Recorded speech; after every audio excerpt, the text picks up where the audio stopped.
جی السلام علیکم، welcome back to a brand new flag.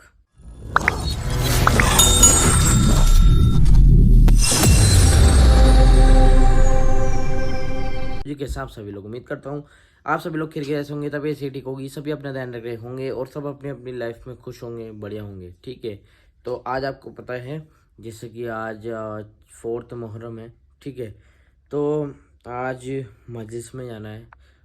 اپن اپنے جو لنگر سے فری ہوئے ہیں، میں شوٹ کر پایا آج، سوری معاف کرنا مجھے، لیکن جو اپنے لنگر سے اپن فری ہو کے اب سیدھا بن جائیں گے امام بارگاہ۔ وہاں جا کے جو مجلس ہوگی انشاءاللہ وہ آپ سبھی لوگوں کو میں دکھاؤں گا، جتنا بھی میں دکھا سکوں گا، جو بھی میں دکھا سکوں گا انشاءاللہ میں سب دکھاؤں گا آپ کو، ٹھیک ہے۔ بس آپ انشاءاللہ میرے ساتھ جڑے رہو اور مجلس کو دیکھو، تھوڑا آپ سبھی لوگ بھی سنو کہ کیا ہوا تھا ان دنوں میں، کیا چل رہا ہے ان دنوں میں، کیا ہوا تھا ان دنوں کے اندر کربلا میں، ٹھیک ہے۔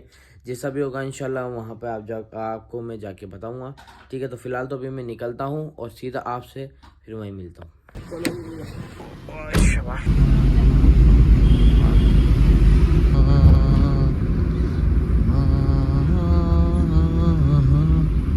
A few moments later.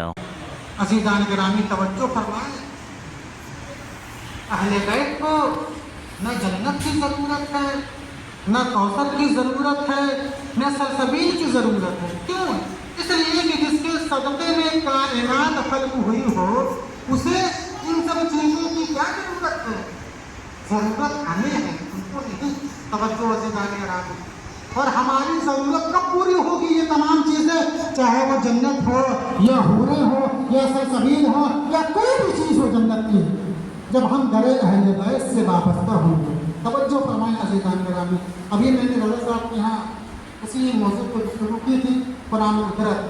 تو کہنے کا مطلب یہی ہے کہ انسان کو یہ ساری چیزیں کب ملے گی؟ جب انسان آل محمد سے وابستہ ہوگا، جب انسان آل محمد کے در سے وابستہ ہوگا۔ توجہ فرمائیں عزیزوں، دنیا میں عبادت گزار وہ ہیں جو اپنی عبادتوں پہ ناز کرتے ہیں۔ بہت توجہ سے، بہت آہستہ آہستہ میں آپ کے سامنے اپنے بیان کو پہنچانے کی کوشش کروں گا۔ دنیا کے عابد وہ ہیں جو اپنی عبادتوں پہ ناز کرتے ہیں، لیکن اہل بیت وہ ہیں جن کو اپنی عبادتوں پہ ناز نہیں بلکہ خود عبادتوں کو اہل بیت پہ ناز ہے۔ توجہ عزیزان گرامی، عبادتوں کو خود اہل بیت پہ ناز ہے۔ عزیزان گرامی، ابھی جیسا کہ میں نے کہا کہ ہماری عبادت میں اور اہل بیت کی عبادت میں زمین و آسمان کا فرق ہوتا ہے۔ جملہ پیش کرنے جا رہا ہوں عزیزان گرامی، اور ہم جب مصلح عبادت پر آتے ہیں تو دنیا کے سارے خیالات اپنے ذہن میں رکھ کے آتے ہیں، لیکن جب اہل بیت مصلح عبادت پر آتے ہیں تو دنیا کے سارے خیالات ایک طرف رکھ کے آتے ہیں، اور آنے کے بعد خدا کی بارگاہ میں خدا کی عبادت میں اس طرح سے مصروف ہو جاتے ہیں کہ پیروں سے تیر نکال لیا جاتا ہے، محسوس تک نہیں ہوتا۔ چل بات پڑے محمد وعلی محمد،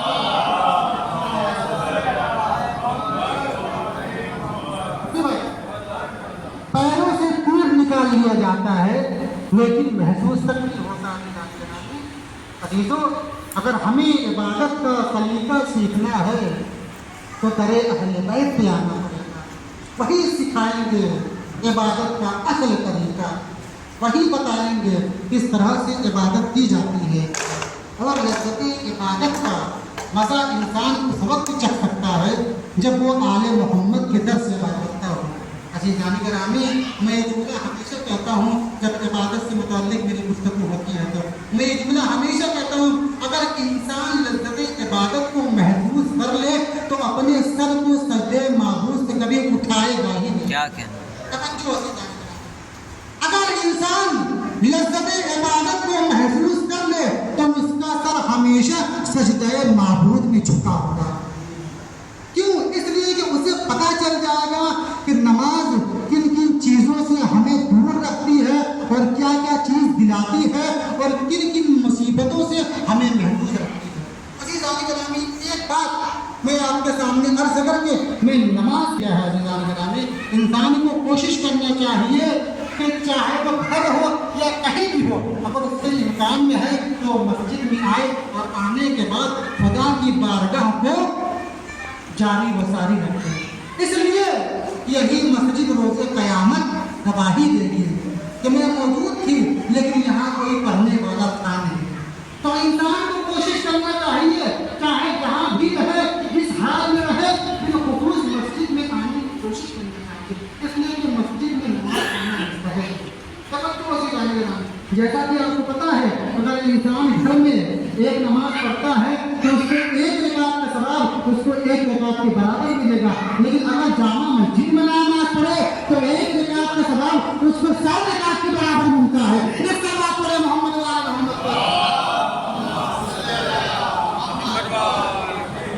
तो नमाज हमें क्या से क्या दिलाती है और किन किन मुसीबतों से बचाती है, आइए मैं आपके सामने बयान करता हूँ एक वाक़ये के जरिए से।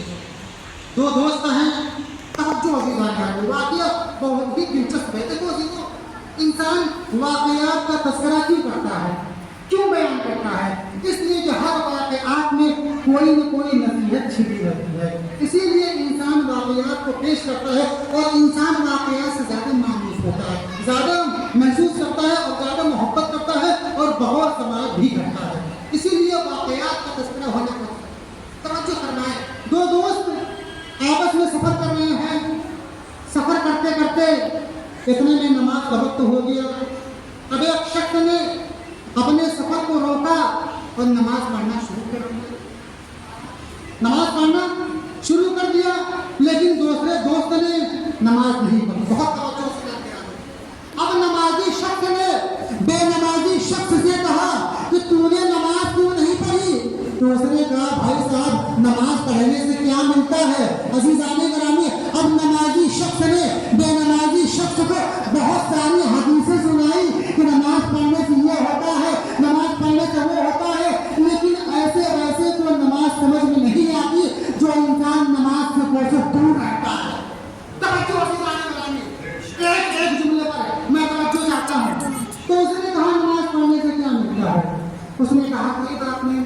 अब इसने नमाज तमाम करके अब दोनों हज़रात ने अपने सफ़र को दोबारा जारी रखा।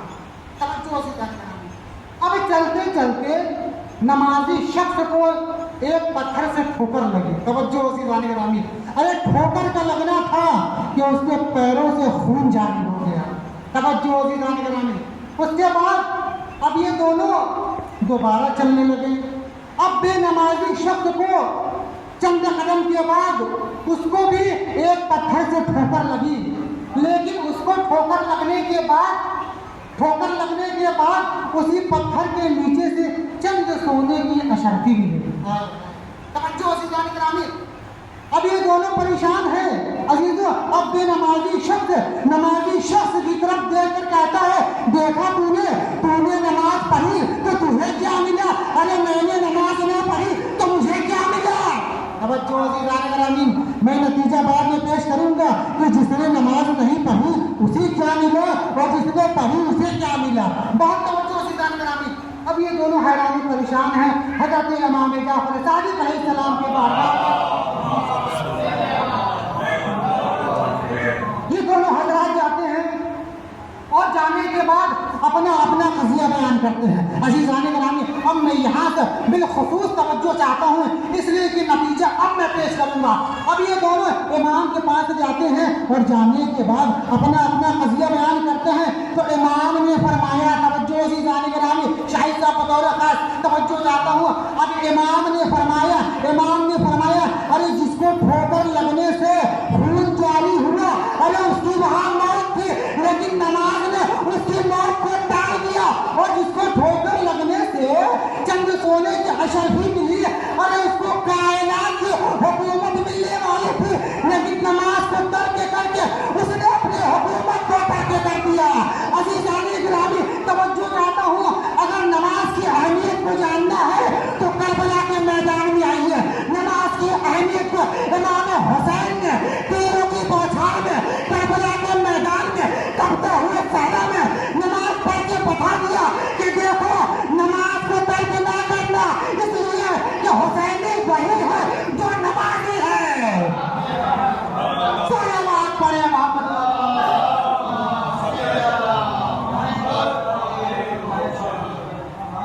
अजीज़ान गिरामी, करबला के मैदान में तपते हुए सहरा में तीरों की बौछार में इमाम हुसैन ने अपने सर को सजदे माबूद में रख के ये बता दिया कि देखो नमाज को कभी तक ना करना, इसलिए कि नमाज से हुसैन का रिश्ता बहुत गहरा है। हुसैन का नमाज से बहुत ही गहरा रिश्ता है, इसलिए कि हुसैन न नमाज से जुड़ा है और न हुसैन खुद आज़ादारी से जुड़ा है। तवज्जो अज़ीज़ान गिरामी, अगर हमें चलना है तो दोनों को साथ लेके चलना है, आज़ादारी को भी लेके चलना है और नमाज को भी लेके चलना है। और जैसा कि हुसैन ने कहा कि हुसैनी वही है जो नमाज, तो इंसान को नमाज को तर्क नहीं करना चाहिए। अज़ीज़ान गिरामी, तो खुदावंद आलम ने क्या फरमाया, वमा खलक़तुल जिन्ना वल इंसा इल्ला लियअबुदून, कि हमने जिन्नात और इंसान को पैदा नहीं किया मगर ये कि मेरी इबादत के लिए। यानी खुदावंद आलम ने इंसान को और जिन्नात को अपनी इबादत के लिए पैदा किया है, अपनी इबादत के लिए, किसी गैर की इबादत के लिए नहीं है। और अगर इंसान किसी गैर की इबादत करता है तो वो शिर्क कहलाता है, फिर वो खुदा का बंदा नहीं कहलाता बल्कि वो शैतान का बंदा कहलाता है। सब बात पढ़े मोहम्मद वाले। तो क्या फरमाया हमने,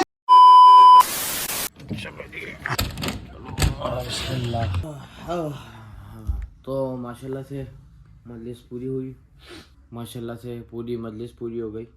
आई होप गाइस आपको वीडियो पसंद आई होगी। वीडियो पसंद आए तो वीडियो को लाइक करो और चैनल को सब्सक्राइब करो और वीडियो को आगे शेयर करो। इंशाल्लाह देखो मैं आपको एक बात बता देता हूँ, आज 4 मुहर्रम है, ठीक है। अगले 6 दिन भी कुछ इसी तरह के लोग आने वाले हैं, क्योंकि देखिए कि ये जो दिन चल रहे हैं इन दिनों में इंजॉय करना बनता नहीं है, क्योंकि अपने जो आले मोहम्मद है उनके ऊपर इन दिनों में काफ़ी जुल्म हुए हैं। तो अपना दिल तो गवारा नहीं करता है कि अपन किसी भी चीज़ को लेके कहीं भी कहीं से भी कोई सा भी कंटेंट बनाए, या ऐसा नहीं है मेरे पास कंटेंट बहुत है, मैं जानबूझ के नहीं बना रहा हूँ, क्योंकि मेरे पास इतने कंटेंट है कि मैं बैठे बैठे भी बनाऊँ ना अगर तो भी मतलब सब चल जाए मेरा काम। लेकिन मैं फ़िलहाल नहीं बना रहा हूँ, क्योंकि ये जो मुहर्रम का महीना आता है ये सिर्फ उनकी याद में गुजारना चाहिए, उनको याद करना चाहिए, ठीक है। अभी आपको पता है कि अपने लंगर के एहतमाम होते हैं, 10 दिन एहतमाम रहता है, ठीक है। तो माशाल्लाह से सब ये अल्लाह का करम है, अपने मौला का करम है, उन्होंने अपन को नवाज रखा है, ठीक है। तो यही है कि मैं बताना चाहता हूँ आपको कि इंशाल्लाह ऐसे ये जो 10 दिन निकलेंगे वो इसी पे निकलेंगे, तो मतलब उसके अंदर कुछ अलग से कंटेंट आएंगे नहीं। अब जिसको पसंद नहीं है वो कोई बात नहीं, 10 दिन बाद कुछ और कंटेंट देख सकता है, 10 दिन के आप मतलब 6 दिन बाद वो कंटेंट देख सकता है दूसरे, ठीक है भाई। अगर मेरा तो बस चले ना तो मैं इस महीने में कुछ भी ना बनाऊँ, लेकिन फिर भी ऐसा तो चलता नहीं है इंशाल्लाह। लेकिन 6 दिन तो आप बिल्कुल भी कुछ भी मतलब ऐसे कोई कंटेंट देखने को नहीं मिलेंगे जिसमें मेरी खुशी जाहिर हो, ठीक है।